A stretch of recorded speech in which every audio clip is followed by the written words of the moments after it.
Bonjour et bienvenue dans Une minute, un livre. Je vous parle aujourd'hui de cet essai, Une brève histoire de la transmisogynie, pour une lecture anti-impérialiste de la transféminité de Jules Gilles Peterson, historienne, dans la collection Arpentage Shed Publishing 2025. Alors, existe-t-il une expérience trans universelle? La transitude est-elle universelle? Qu'est-ce qu'il y a ou aurait tendance à l'être? Les femmes trans ont-elles toujours existé? Qu'appelle-t-on transféminité et transmisogynie? Quand on parle de transféminité, évoque-t-on simplement les personnes dont le parcours ou l'expression de genre s'oriente vers la féminité? Quelle distinction entre transféminité, condition de femme trans et femme trans? Parle-t-on de catégories spécifiques? La transmisogynie est-elle une réaction sévère au système de genre? Alors voilà tout un ensemble de questions, voilà en tout cas qui filent l'essai. Tout d'abord, précisons que le terme transmisogynie renvoie à une pluralité de réalités, hein, à la dépréciation ciblée à la fois de la transféminité, je cite, hein, mais également des personnes perçues comme transféminines, indépendamment de la manière dont elles se vivent. La transmisogynie opère ainsi par distinction, en isolant ses cibles du reste du monde social, mais aussi par généralisation, en mobilisant des éléments typiques de l'homophobie et de la misogynie. Ajoutons ces manifestations via les langages situés du racisme et de l'antagonisme de classe. Alors, presque d'ailleurs tout ce qui a trait au sexe, au genre, à la sexualité, à la race et à la classe est englué dans ce concept de transmisogynie. Alors, une partie de l'ouvrage est consacrée à la question notamment des paniques et croisades morales, principalement aux États-Unis.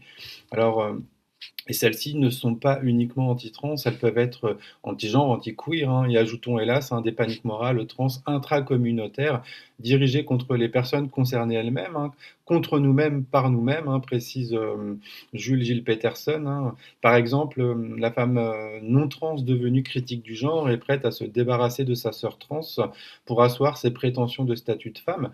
Je cite également, l'homme gay encense les queens et les élève au rang d'icônes, mais se distancie fébrilement de l'intimité entre pédalerie et transféminité, prétendant qu'il est du côté de la sexualité uniquement.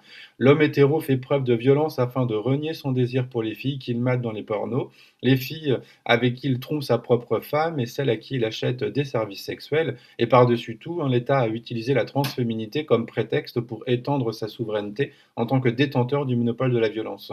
Et même voilà, les personnes trans et queer, qu'elles soient productrices culturelles, activistes ou universitaires, ont usé de la valeur symbolique de la transféminité pour garantir leur propre authenticité politique. Alors effectivement, je voulais citer ce passage parce que je trouve qu'il est particulièrement éclairant par rapport à finalement la globalité de l'ouvrage, et on comprend bien un petit peu une des ambitions de l'écrit. Alors, c'est ce que je viens de dire, on comprend pourquoi l'ambition de l'ouvrage s'oriente bien comme un guide vers un désapprentissage quelque part. Alors on connaît le contexte un petit peu de tout ça, des politiques autoritaires de droite qui visent à préserver ou à renforcer les hiérarchies sociales existantes. Et c'est pas si récent que ça. Les personnes concernées dans ce contexte représentent donc l'un des menaces imaginaires que seule la violence pourrait anéantir. Alors ainsi, pour aborder cette transmisogynie, trois manifestations sont analysées. Alors tout d'abord, on l'a déjà un peu évoqué, mais la question de la panique trans, plus ancienne donc qu'on ne le pense, est organisée par une véritable constellation d'actrices anti-trans, anti-genre, qui déshumanisent, excluent et s'autoproclament critiques du genre en exprimant, on le sait, ostensiblement leur haine.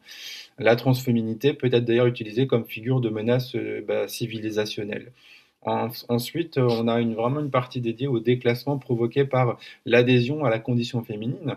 Le deuxième chapitre, notamment, se demande pourquoi la condition de femme trans et le travail du sexe sont si solidement associés, tout en ayant écho, on l'a dit tout à l'heure, avec les questions aussi de racisme et de classisme. Le troisième chapitre s'ouvre notamment sur la question de la trahison par le mouvement gay post-Stonewall de la transféminité. On évoque notamment les queens publiques, le stigmate, mais pas seulement.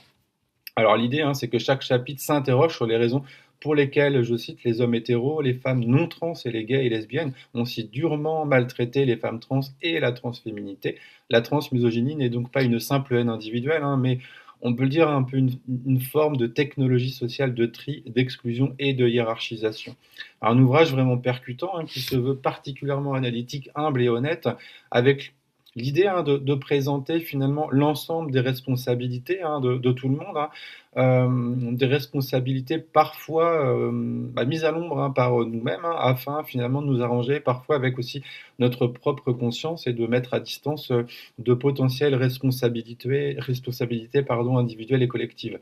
Alors, Jules Gilles Peterson nomme, voilà, ces responsabilités, y compris, ben, là où elles dérangent, hein, sans logique victimaire. On comprend donc, hein, que la transféminité comme point de cristallisation, hein, des violences du genre, du capital, de la race et de l'État et bien sûr donc on revient à l'objectif de l'ouvrage, hein, cette nécessité d'un désapprentissage collectif, bah, y compris là où ça fait mal et là où ça pique.